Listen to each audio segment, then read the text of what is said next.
ইসরায়েলের প্রধানমন্ত্রী Benjamin Netanyahu আহত বা নিহত হয়েছে, এই গুজব সম্প্রতি সোশ্যাল মিডিয়ায় ভাইরাল হয়েছে। কিন্তু সত্যি কি তাই? ইরানি সংবাদ মাধ্যম তাসনিম নিউজ এজেন্সি এক প্রতিবেদনে উল্লেখ করেছে, সাম্প্রতিক ইরানি হামলার পর নেতানিয়াহু আহত বা নিহত হয়ে থাকতে পারে।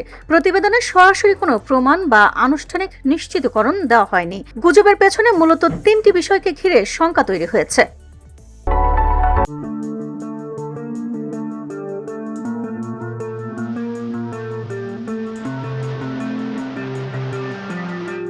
প্রথমত, সাম্প্রতিক সময়ে নেতানিয়াহুর নতুন কোনো ভিডিও বা জনসম্মুখে উপস্থিতি দেখা যায়নি। দ্বিতীয়ত, তার বাসভবনের নিরাপত্তা ব্যবস্থা আরও জোরদার করা হয়েছে। তৃতীয়ত, কিছু নির্ধারিত কূটনৈতিক সফর স্থগিত করা হয়েছে।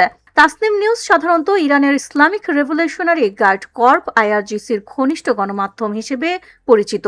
যুক্তরাষ্ট্রের ট্রেজারি বিভাগীয় তাদের আইআরজিসির সংশ্লিষ্ট হিসেবে তালিকাভুক্ত করেছে।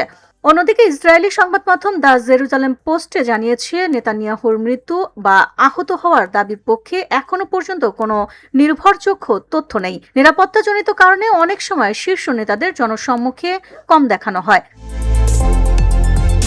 সরকারি সূত্রে বলা হয়েছে, 6 মার্চ বিয়ার শেবার এলাকায় পরিদর্শনকালে তাকে দেখা গিয়েছিল এবং 7 মার্চ নেতানিয়াহুর কার্যালয় থেকে একটি সরাসরি বিবৃতি প্রকাশ করেছিলেন। ফলে নেতানিয়াহুকে ঘিরে ছড়ানো মৃত্যুর গুজব এখনো কোনো নির্ভরযোগ্য প্রমাণের ভিত্তিতে নিশ্চিত নয়। সত্যি কি তিনি সুস্থ, তা সময়ই বলে দেবে। VOD Bangla news desk.